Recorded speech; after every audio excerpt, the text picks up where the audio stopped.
नमस्कार, crime control में आपका स्वागत है। मैं हूं शिवानी। टीचर के खिलाफ वो इस कदर गुस्से में था कि ना तो उसे कानून का खौफ था, ना ही जिंदगी खराब होने का डर। दिमाग में बस एक ही बात थी, वो थी इंतकाम। दो दोस्तों के साथ वो स्कूल पहुंचा और टीचर का इंतजार करने लगा। जैसे ही टीचर स्कूल पहुंचा, उसकी कनपटी पर गोली दाग दी। युवक ने ऐसा क्यों किया? टीचर से उसकी दुश्मनी क्या थी? क्राइम कंट्रोल में आज हम स्कूल में खूनी साजिश के पीछे का सच बेनकाब करेंगे, साथ ही दिखाएंगे अपराध की कुछ और अहम खबरें। गोरखपुर में एक टीचर की स्कूल के अंदर गोली मारकर हत्या कर दी गई। कत्ल की इस वारदात से सनसनी फैल गई। टीचर की हत्या किसने और क्यों की, यह हर किसी को हैरान कर रहा था। सबूतों की कड़ियां जोड़ते हुए पुलिस ने वारदात का खुलासा किया तो हर कोई सन्न रह गया। स्कूल की एक छात्रा के भाई ने यह खूनी साजिश रची थी, लेकिन हत्याकांड के पीछे की जो वजह सामने आई वो और भी ज्यादा हैरान कर देने वाली है।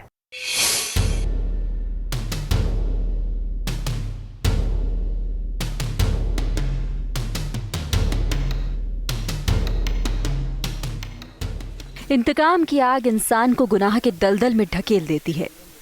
पुलिस की गिरफ्त में खड़े ये तीनों युवक पेशेवर अपराधी नहीं हैं, लेकिन गुस्से में इन्होंने ऐसी जघन्य वारदात को अंजाम दे डाला कि मुजरिम बन गए। तीनों युवकों पर एक टीचर की हत्या का संगीन आरोप है। तीनों ने दिव्यांग टीचर को उस वक्त गोली मारी जब वो सुबह स्कूटी से स्कूल पहुंचे थे। स्कूल के अंदर गोलीकांड ने शहर में सनसनी फैला दी थी। कई दिन की पड़ताल के बाद पुलिस ने आरोपी युवकों को पकड़ा तो खूनी साजिश का हैरान कर देने वाला सच बेनकाब हो गया। प्रोफेसर राकेश कुमार थे, जिनकी 9 साढ़े 9 बजे दिन में जब स्कूल जा रहे थे, स्कूल के प्रांगण में ही 3 अज्ञात बदमाशों द्वारा उनकी हत्या कर दी गई थी। ये बहुत ही सनसनीखेज अपराध था।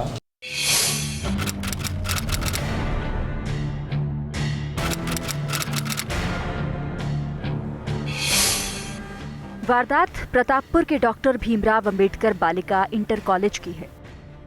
स्कूल में बुढ़ियाबारी गांव में रहने वाले दिव्यांग राकेश सिंह सहायक अध्यापक थे। बीते 2 दिसंबर को वो रोज की तरह स्कूटी से स्कूल पहुंचे थे। वो अभी स्कूटी खड़ी कर ही रहे थे कि तभी बाइक सवार युवकों ने उनकी कनपटी पर गोली मार दी। मौके पर ही उनकी मौत हो गई थी।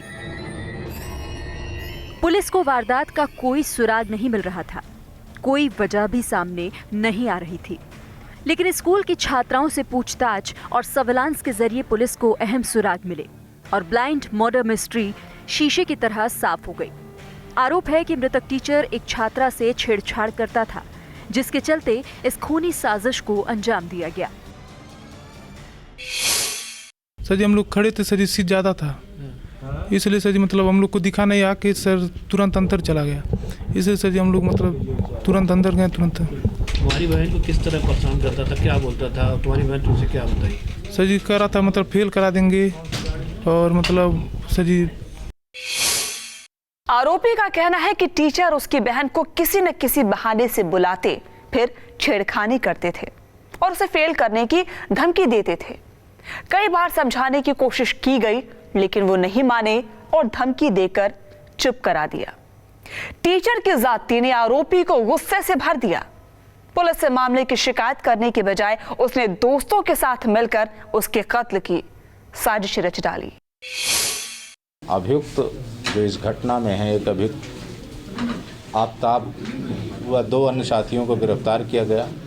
घटना के पीछे कारण ये आया प्रकाश में कि जो इसमें अभियुक्त है, उसकी बहन के साथ जो टीचर थे वो छेड़छाड़ करता था। अभियुक्त द्वारा उसको मना भी किया गया, लेकिन वो उसको फेल कराने की धमकी देता था।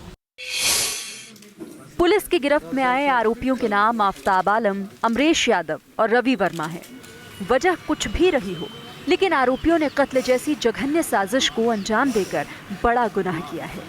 कानून उन्हें कड़ी सजा देगा, लेकिन जिस तरह से दिव्यांग टीचर ने छात्रा के साथ अश्लील हरकत की और उसके साथ ज्यादती करने की कोशिश की, वो हैरान कर देने वाली है।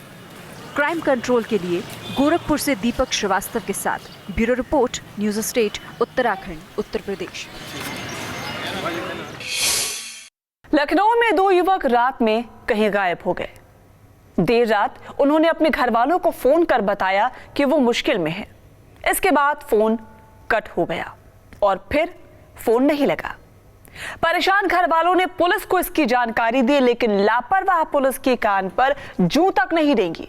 सुबह रेलवे फाटक के पास दोनों की खून से लथपथ लाश मिली तो कोहराम मच गया।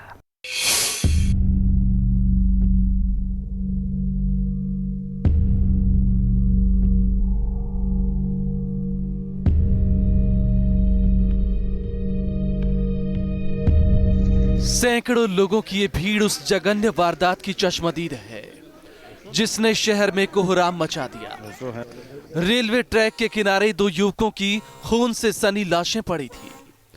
सुबह लोगों ने रेलवे फाटक के पास लाशें देखी तो हैरान रह गए। धारदार हथियार से गला रेत कर दोनों की हत्या की गई थी। एक युवक के हाथ भी बंधे हुए थे। शवों की हालत से साफ था कि बड़ी बेरहमी से दोनों को मौत के घाट उतारा गया और फिर साजिश को हादसे की शक्ल देने के लिए शवों को ट्रैक के किनारे फेंक दिया गया। दोनों युवक बुधवार की देर रात से गायब हुए थे।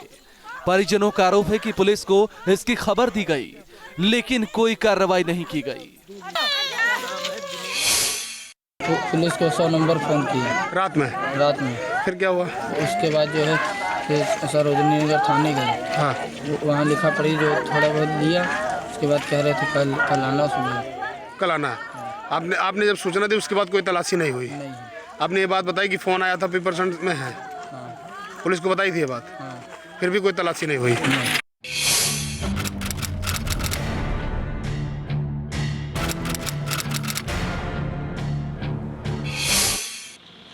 डबल मर्डर की वारदात ग्रामीण थाना बंथरा इलाके की है।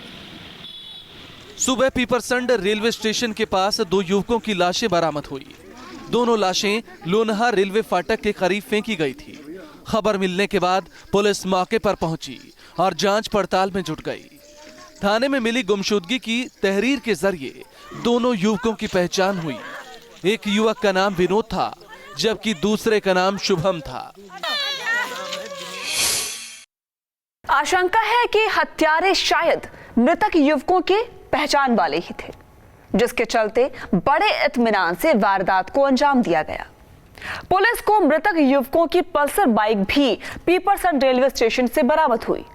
पुलिस का कहना है कि दोनों की हत्या की गई है, लेकिन साजिश का पूरा सच तफ्तीश के बाद ही साफ होगा।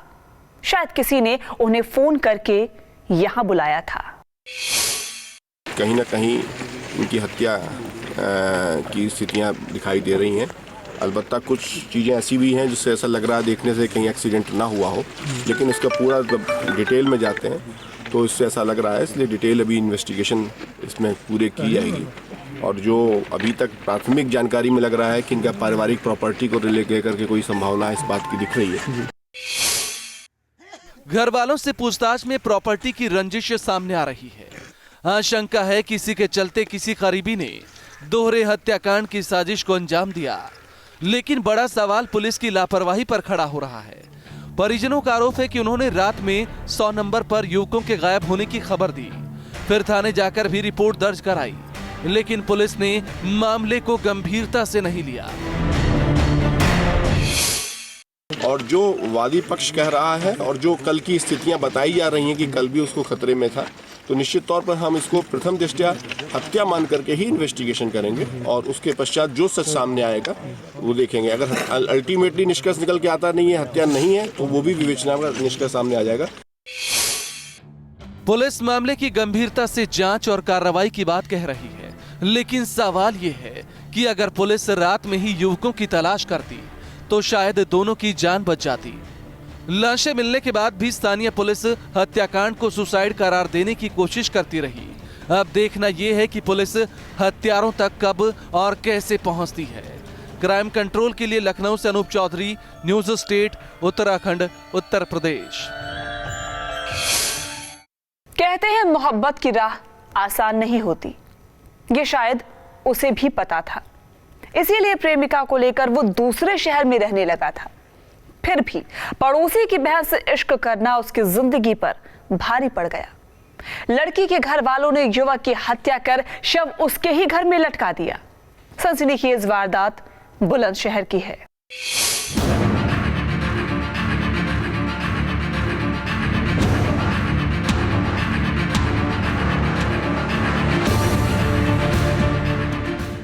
पोस्टमार्टम हाउस में सिर्फ चंद लोग ही मौजूद हैं। उसकी लाश पर कोई रोने वाला भी नहीं है, क्योंकि लोग शायद उसे ही कसूरवार मान रहे हैं, क्योंकि उसने समाज से बगावत की थी, पड़ोस की लड़की से इश्क करने की गलती की थी, जिसकी उसे ऐसी खौफनाक सजा मिली कि उसकी लाश को उठाने वाले लोग भी कम पड़ गए।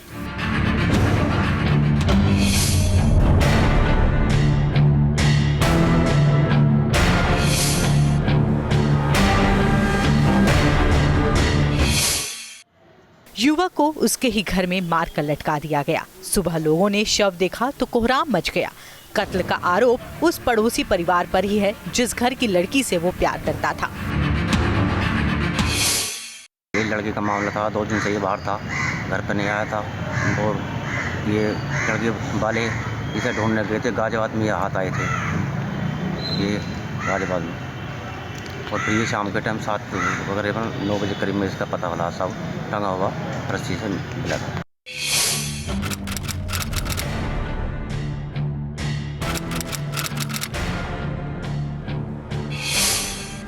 युवक ऋषभ का पड़ोस में ही रहने वाली युवती से लंबे वक्त से प्रेम प्रसंग चल रहा था।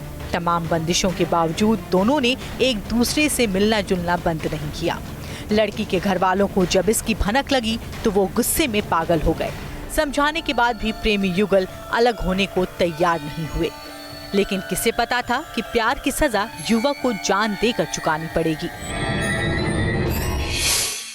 ऋषभ नाम का व्यक्ति है जो गाजियाबाद में रह रहा था और मूलतः रहने वाला सियाना का था। कल रात में इसकी हत्या करके इसकी बॉडी इसके घर में टांग दी। इसका फादर शराबी है, मदर कहीं बाहर गई थी। अभी तक की जांच पड़ताल में उसकी मां ने एक कंप्लेंट दर्ज कराई है, जिसमें उसके पड़ोसी लोग हैं शीतल, शेखर आदि, जिनमें उसने हत्या करके और लाश को टांगने का आरोप है। लड़की के घर वालों के गुस्से के चलते ऋषभ अपनी प्रेमिका को लेकर गाजियाबाद में कमरा लेकर रहने लगा था। वो कभी कभी ही गांव आता था, क्योंकि उसे अंदाजा था कि गांव में रहना उसके लिए खतरनाक हो सकता है। लड़की के घर वाले मौके की ताक में थे। जैसे ही वो एक दिन घर आया, लड़की के भाई, पिता और चाचा ने मिलकर उसे घर से निकालकर मौत के घाट उतार दिया। इश्क में खूनी साजिश से गांव में सनसनी फैल गई। युवक के घर वालों ने लड़की के पिता, भाई और परिवार के 6 लोगों के खिलाफ हत्या का केस दर्ज कराया है। पुलिस ने एक आरोपी को गिरफ्तार कर लिया है, लेकिन मुख्य आरोपी अभी तक फरार है।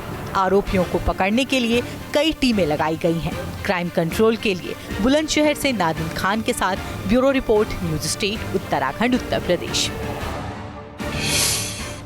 पड़ोसी की दुकान लूटते देख वो खुद को रोक नहीं पाया और लूट का विरोध करते हुए अपराधियों पर अकेला ही टूट पड़ा, लेकिन उसकी ये कोशिश उसे महंगी पड़ गई। लुटेरों ने उसे मौत के घाट उतार दिया। वारदात के बाद इलाके में हड़कंप मच गया। गुस्साए लोग सड़क पर उतर आए और पुलिस पर लापरवाही का आरोप लगाया। सनसनीखेज वारदात गाजीपुर की है।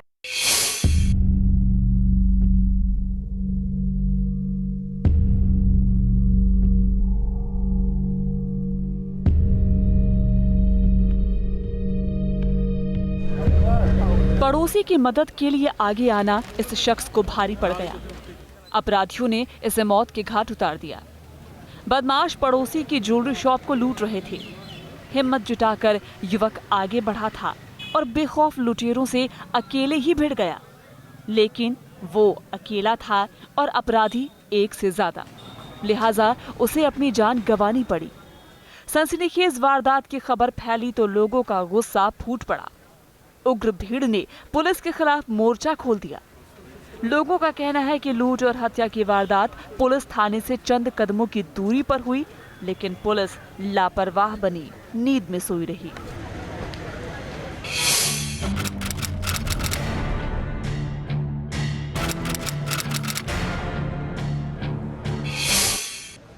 वारदात बिरनो थाना इलाके की है। सुबह लोगों को लूट और हत्या की जानकारी मिली तो उनका गुस्सा 7वें आसमान पर पहुंच गया। गुस्सा जायज भी था क्योंकि थाना मौकाए वारदात से चंद कदमों की दूरी पर ही था, लेकिन पुलिस को वारदात की भनक भी नहीं लगी। लुटेरे शोरूम का शटर तोड़कर अंदर दाखिल हुए थे। बगल में सत्यनारायण वर्मा की चोरी चोर कर रहे थे, वहीं के बगल में चाय की दुकान है। अपना इज्जत गए और उन सबको दौड़ाए हैं और सब पहचान में लगा के आ गए हैं। इस वजह से कि मार के सब सर में पासी चोट लगी है, हत्या करके फिर उधर मिलकर 100 को आलू के खेत में सब तोप दिए थे। इसमें थाने के जस्ट बगल में है लापरवाही, तो प्रशासन की है और किसकी लापरवाही है। बदमाशों ने एक ज्वेलरी शोरूम में धावा बोला था। शातिर लूट की वारदात को अंजाम दे रहे थे, लेकिन घटना की आहट से शोरूम के बगल में रहने वाले मंगला गौड़ की नींद टूट गई। उसने पीछा कर लुटेरों को रोकने की कोशिश की और अकेले ही उनसे भिड़ गए, लेकिन लुटेरे उस पर भारी पड़ गए। मंगला की हत्या कर बदमाशों ने उसका शव खेत में फेंक दिया। पुलिस की लापरवाही से गुस्साए लोगों ने शव रखकर हाईवे पर जाम लगा दिया। ग्रामीण वारदात के खुलासे और आरोपियों की गिरफ्तारी की मांग पर अड़े थे। पुलिस के आश्वासन के बाद किसी तरह लोगों ने जाम खत्म किया। नारायण वर्मा जो गाजीपुर के हैं, यहाँ एक ज्वेलरी की दुकान किए हुए हैं, जो गाजीपुर से आते हैं और शाम को चले जाते हैं। उसी के पड़ोस में मंगला गौड़ की चाय की दुकान है। रात में उसमें चोरी की घटना घटी ज्वेलरी की दुकान में। उसी दौरान संभवतः मंगला जाग गए और उन चोरों का पीछा किया और उन्होंने इन पर घातक हमला करके उनकी हत्या कर दी। घटना के संबंध में पंजीकरण कर लिया गया है, अनावरण का प्रयास। डॉग स्क्वाड टीम की मदद से पुलिस ने मौके का जायजा लिया और जांच में जुट गई।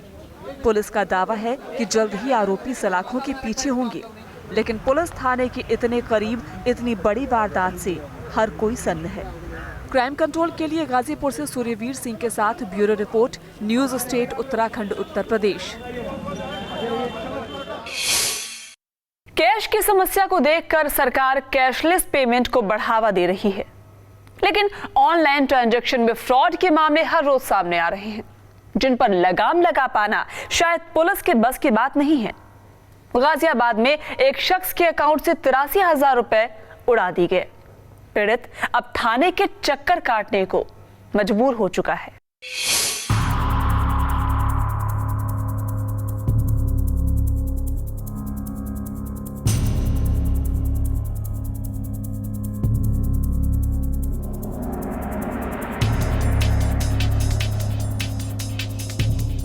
कैश की किल्लत के बीच अगर अकाउंट में जमा रकम भी कोई उड़ा दे तो क्या हालत होगी, ये बताने की जरूरत नहीं है। अपने घर में मायूस बैठे ये हैं अक्षय सक्सेना, जो साइबर शातिरों की साजिश का शिकार बने हैं। इनके अकाउंट से 83,000 रुपए निकाल लिए गए और इन्हें भनक तक नहीं लगी।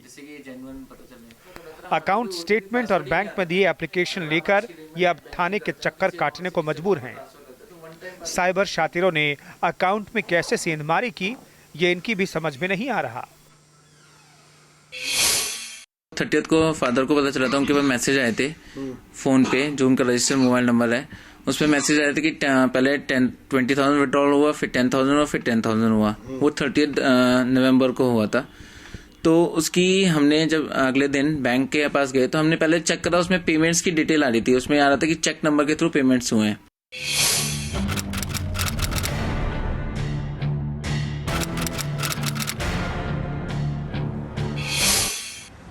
ऑनलाइन ठगी का ये मामला इंदिरापुरम थाना इलाके का है। प्राइवेट कंपनी में जॉब करने वाले अक्षय का केनरा बैंक में अकाउंट है। एक दिन शाम वो उस वक्त हैरान रह गए जब उनके बैंक में रजिस्टर्ड मोबाइल नंबर पर रुपए ट्रांजैक्शन का मैसेज आया। 3 चेक के जरिए अकाउंट से 40,000 रुपए ट्रांसफर कर लिया गया था। मैसेज देखकर उनके पैरों तले जमीन खिसक गई। उन्होंने एप्लीकेशन रिटर्न में कहा, उन्होंने डैड ने उनसे ये भी कहा कि मेरा अकाउंट सीज कर दीजिए, जो कि उन्होंने नहीं करा। उन्होंने उस बात को सीरियसली नहीं लिया। उन्होंने कहा आपके जो 40,000 विड्रॉ हुए हैं, आप बैंक को हम एक एप्लीकेशन लिख दीजिए जिससे वो रिटर्न आ जाएंगे। डैड ने वो एप्लीकेशन लिख के वापस मतलब उनको सबमिट कर दिया उन्होंने। आपके साथ कितने रुपए की लूट का खेल हुआ है साइबर हैकिंग से? ये 83,500 का हुआ है। ऑनलाइन फ्रॉड से पीड़ित अक्षय के पिता ने दूसरे दिन बैंक जाकर मैनेजर से शिकायत की और अकाउंट को ब्लॉक करने को कहा, लेकिन उन्होंने मामले को गंभीरता से नहीं लिया, सिर्फ एक एप्लीकेशन ले ली।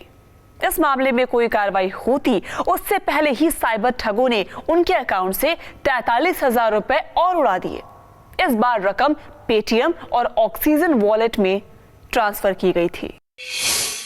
ये उन्होंने पेटीएम वॉलेट्स में डाले, अपने ओला कैब्स में अपना वॉलेट में डाला है, ऑक्सीजन वॉलेट में डाला है, एसबीआई कोई बड़ी है उसमें भी डाले हैं। तो इस तरह उसने सभी जगह अमाउंट्स को डिवाइड कर लिया। यानी अच्छे साइबर हैकर है ये लड़के जो भी हैं। हाँ जी।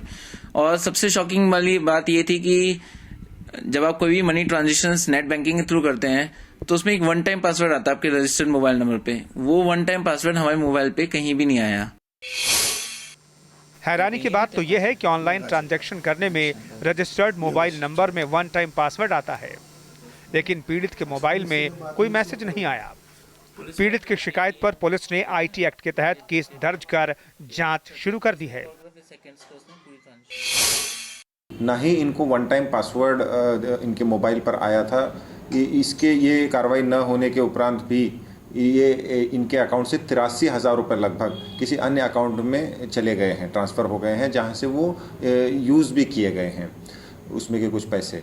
इन्होंने इंदिरापुरम थाने में एफआईआर दर्ज की है 1840/16 एफआईआर केस क्राइम नंबर दर्ज हुआ है अंडर आईटी एक्ट। इसमें विवेचना जारी है। पुलिस अब इसकी पड़ताल में जुट गई है कि अक्षय के अकाउंट से रकम कहां-कहां ट्रांसफर की गई, लेकिन बड़ा सवाल यह है कि पीड़ित के अकाउंट की निजी जानकारी साइबर शातिरों तक कैसे पहुंची। ऑनलाइन ठगी के बढ़ते मामले पुलिस के लिए भी चुनौती बने हुए हैं। बैंक की लापरवाही भी सवालों के घेरे में है। क्राइम कंट्रोल के लिए गाजियाबाद से सोनू अरोरा, न्यूज स्टेट, उत्तराखंड, उत्तर प्रदेश। क्राइम कंट्रोल में अब आपको दिखाते हैं अपराध की कुछ और अहम खबरें क्राइम टॉप 5 में। फर्रुखाबाद में छेड़खानी के एक आरोपी ने हवालात में जहर खा लिया। आरोप है कि पुलिस की पिटाई से तंग आकर उसने जहर खाया, जिसके बाद पुलिस ने आनन फानन में लोहिया अस्पताल में भर्ती करवाया, जहां इलाज चल रहा है। पीड़ित का कहना है कि गांव की लड़की से मामूली कहासुनी के बाद घर वालों ने पुलिस में रिपोर्ट दर्ज करा दी। पुलिस ने लड़के को घर पर भी पीटा, फिर थाने ले जाकर भी पिटाई की।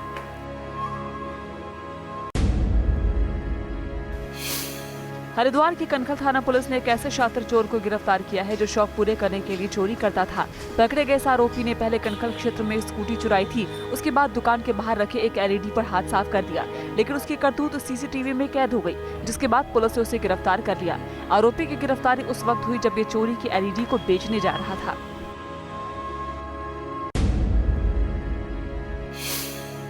मथुरा में कोहरे का फायदा उठाकर चोरों ने एक इलेक्ट्रॉनिक दुकान पर हाथ साफ कर दिया। सुबह दुकान मालिक को पड़ोसियों ने खबर दी कि उनकी दुकान में चोरी हो गई है, जिसके बाद मौके पर पहुंचे दुकान मालिक ने देखा कि चोरों ने दुकान की छत काटकर अंदर से 10-12 एलईडी और 1.5 लाख की नकदी उड़ा दी।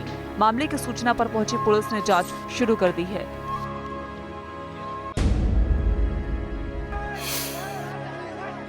नोटबंदी के बीच तमाम परेशानियां झेल रहे लोगों को पुलिस की मार भी खानी पड़ रही है। मथुरा में ऐसे ही कुछ हुआ जब बैंक की लाइन में लगे लोगों को पुलिस की बदसलूकी झेलनी पड़ी।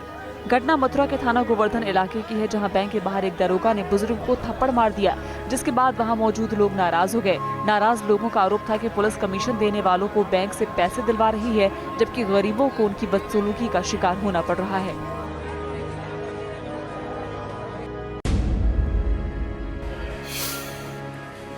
शामली के झंझाना इलाके में पुलिस ने एक युवक की हत्या का खुलासा कर दिया। पुलिस ने हत्या के आरोपी भाई को गिरफ्तार कर जेल भेज दिया है। आरोपी के पास से एक देसी तमंचा बरामद हुआ। अपनी भाभी के साथ अवैध संबंध के चलते भाई ने भाई की हत्या कर दी थी। दरअसल आरोपी गौरव ने अपनी भाभी के साथ जबरदस्ती संबंध बनाए, जिसकी जानकारी योगेश को हुई तो उसने आरोपी गौरव को डांटा, जिसके बाद गौरव ने योगेश की हत्या की साजिश रच डाली और खेत में काम करने के दौरान गोली मारकर भाई को मौत के घाट उतार दिया।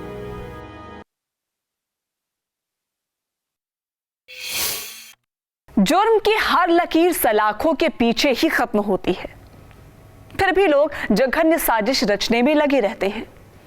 लखनऊ में 2 युवकों की हत्या कर दी गई तो गोरखपुर में छात्रों ने ही टीचर को गोली मार दी। जघन्य वारदात सोचने पर मजबूर करती है, लिहाजा जरूरत है हर वक्त सतर्क रहने की। क्राइम कंट्रोल के जरिए जुर्म से लड़ने के लिए हम आपको ऐसे ही जागरूक करते रहेंगे। आप सावधान रहिए, सुरक्षित रहिए। जय हिंद।